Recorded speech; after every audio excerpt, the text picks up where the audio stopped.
Meaning of drop goal. Drop goal. Drop goal. Drop goal. Drop goal. A drop goal is a method of scoring in rugby union, rugby league, and other related sports. It occurs when a player kicks the ball from hand during play and the ball goes over the crossbar and between the goalposts on the opponent's side.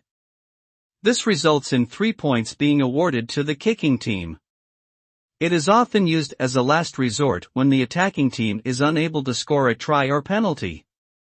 The drop goal can be a crucial and exciting moment in a match, as it requires precision and accuracy under pressure.